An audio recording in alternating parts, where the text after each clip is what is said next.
schedules to the Act. Acts or omissions which comprise professional misconduct within the meaning of section 22 of the Chartered Accountants Act are defined in two schedules, first schedule and the second schedule.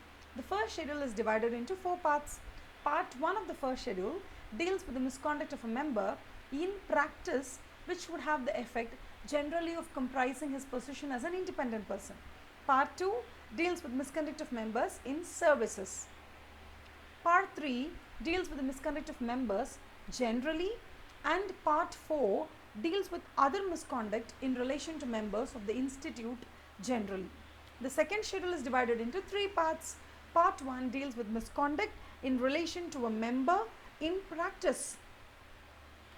Part 2 deals with misconduct of members generally, and Part 3 deals with other misconduct in relation to members of the institute generally. So here we have the types of schedules, schedule 1 and schedule 2, that is first schedule and second schedule. First schedule has four parts, part 1, part 2, part 3, part 4. Part 1 is professional misconduct in relation to chartered accountants in practice.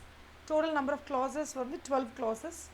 Part 2 is professional misconduct in relation to members of the institute in service. Number of clauses is number 2 clauses. Part 3, professional misconduct in relation to members of the institute generally, whether they are in practice or whether they are in service. These are general clauses. So there are 3 general clauses in first schedule. And Part 4 is other misconduct in relation to members of the institute generally. So you have Part 1, Part 2, Part 3 and Part 4. So you have number of clauses 12 in Part 1, number of clauses is only 2 in Part 2, number of clauses is 3 in Part 3, and number of clauses is 2 in Part 4. So it's very easy for us to remember, right? So first schedule Part 2 you have only 2 clauses, first schedule Part 3 you have only 3 clauses, and first schedule Part 4 you have 2 clauses, and first schedule Part 1 you have 12 clauses. Remember the 12 standard, so you remember that 12th standard 12 clauses. Okay, so you should know what is the total number of clauses. Okay, next one is second schedule, Part 1, Part 2 and Part 3. Part 1, professional misconduct in relation to chartered accountants in practice. Number 2, professional misconduct in relation to members of the institute generally, and number 3, other misconduct in relation to member of the institute generally. Number of clauses 10, 4 and 1. There is no other way, you just have to by heart it. So it's 12, 2, 3, 2, and for the second schedule it's 10, 4 and 1.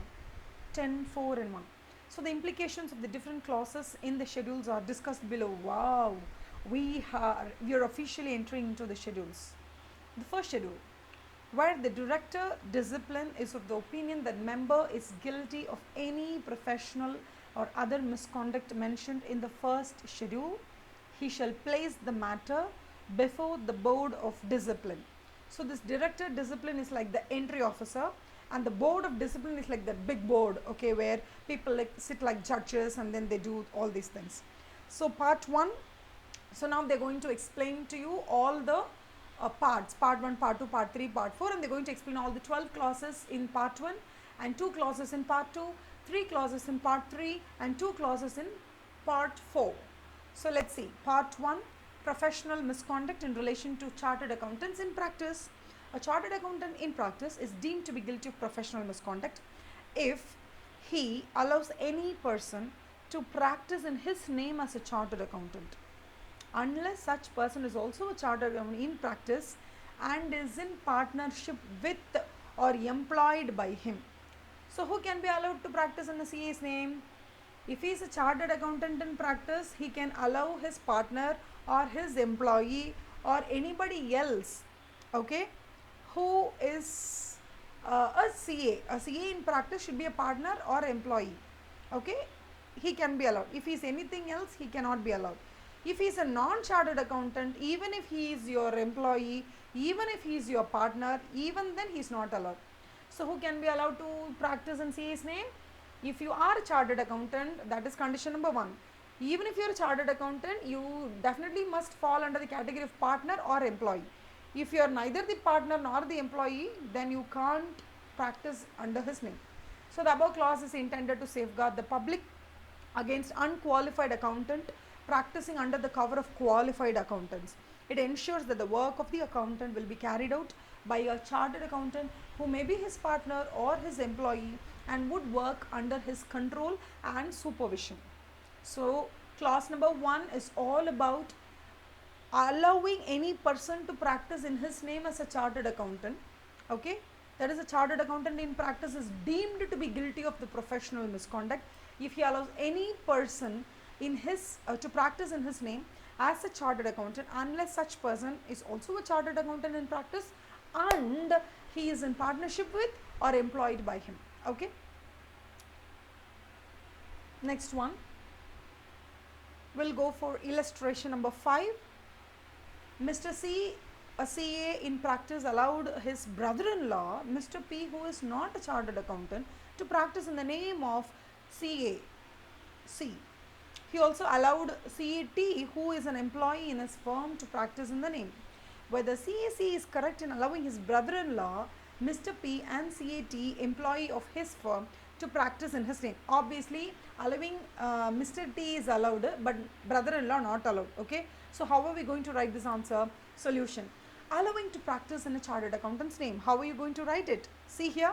As per clause number 1 of part number 1 to the first schedule of Chartered Accountants Act 1949, a chartered accountant in practice is deemed to be guilty of professional misconduct if he allows any person to practice in his name as chartered accountant, unless such person is also a chartered accountant in practice and is in partnership with or employed by him. In the case, Mr. C, the chartered accountant who is in practice, allowed a non-chartered accountant, his brother-in-law, okay, and Mr. P to practice in the name of Mr. C is not correct in view of clause 1 of to the schedule.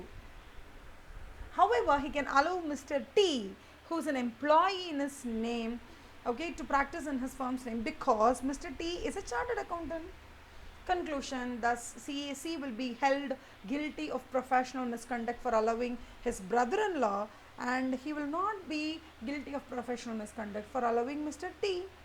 Okay, now we go to clause number 2. He is guilty of professional misconduct if he pays or allows or agrees to pay or agrees to allow directly or indirectly any share, commission or brokerage in the fees or profits of his professional business to any person other than the member of the CA institute or a partner or a retired partner or the legal representative of a deceased partner or a member of any other professional body or with such other persons having such other qualification as may be prescribed for the purposes of rendering such professional services from time to time in or outside India. Explanation. In this term, partner includes a person residing outside India with whom a chartered accountant in practice has entered into partnership which is not in contravention of item number 4 of this part. It is in order for a member to share his fees or profit with another member of the institute and a firm of chartered accountants. A practicing member of the institute can share fee or profit arising out of his professional business with such members or other professional bodies or with such other persons having such other qualification as may be prescribed from time to time by the council.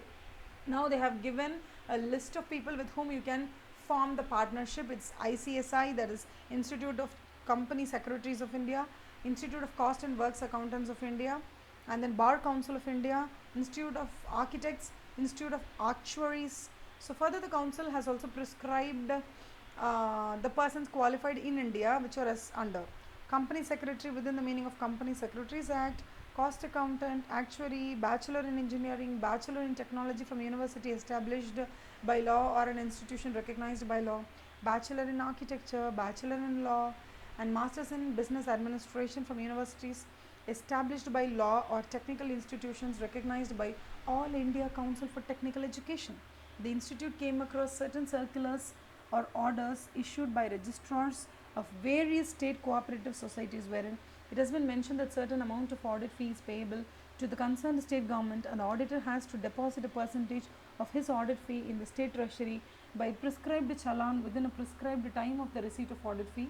The council considered the issue, and while noting that the government is asking the auditors to deposit such percentage of their audit fee for recovering the admin and other expenses incurred in the process, the council decided that as such there is no bar in the code of ethics to accept such assignment wherein part of the fee, okay, is going for recovering the admin and other expenses, okay, is deducted by the government to meet the admin. No, so it's not a big deal. It's not like, it's not you're not overriding the code of ethics, so it's no problem.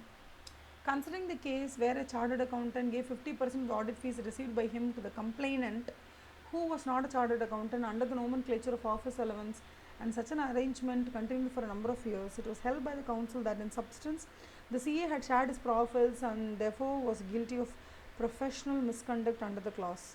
It's not the nomenclature to a transaction that's material, but it's the substance of the transaction which has to be looked into. Treatment of goodwill. Share of profit or share of goodwill. Partnership firm or proprietorship firm. Partnership firm, there are two or more partners and one of them dies. So the legal representative, for example, say widow of the deceased partner, can continue to receive a share of the firm only if the partnership agreement contains such provision. And no sharing of fee between legal rep of single member firm and purchaser of goodwill of the firm on the death of the sole proprietor of the firm. Payments may be made in installments provided the agreement of the sale of the goodwill contains such provision.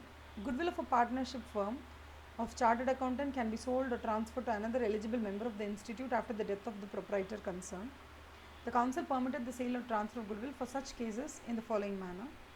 Death of proprietor concerned occurred on or after 1998 and there existed a dispute as to the legal heir of the deceased proprietor. Death of proprietor concerned had occurred after 1998. Provided such sale or transfer is completed, effected, and the institute permission to practice in a deceased proprietorship firm name is sought for by 28th August 1999 and the firm name concerned is still available with the institute. Provided the information as to the existence of the dispute is received by the institute within a year of the death of the proprietor concerned, the name of concerned firm shall be kept in abeyance until 1 year from the date of settlement of dispute. Death of proprietor concerned occurred on or after 1998. Provided such sale is completed in all aspects within a year of the death of such proprietor concerned, the name of the concerned firm would be kept in abeyance, not removed on receipt of information about the death of the proprietor as is being done at present, only up to only up to a period of 1 year from the death of the proprietor concerned as aforesaid.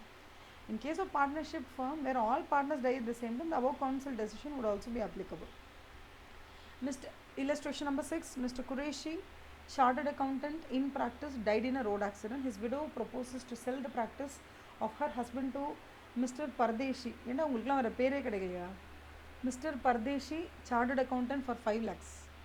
The price also includes right to use the firm name, Qureshi and Associates. Can widow of Qureshi sell the practice and can Mr. Pardeshi continue to practice in that name as a proprietor?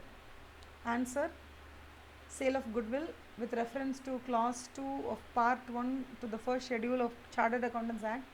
The Council of the Institute of Chartered Accountants of India considered whether the goodwill of a proprietary concern of chartered accountant can be sold to another member who is otherwise eligible after the death of the proprietor. It lays down that the sale is permitted subject to certain conditions discussed in the above flowchart. It further resolved that the legal heir of the deceased member has to obtain the permission of the council within 1 year of the death of the proprietor concerned. Thus, in the given case, the widow of Qureshi who has proposed to sell the practice is in effect proposing the sale of goodwill. Thus, the act of Mrs. Qureshi is permissible and Mr. Pardeshi can continue to practice in that name as a proprietor. Okay, so clause number 3 we'll see in next episode. Thank you.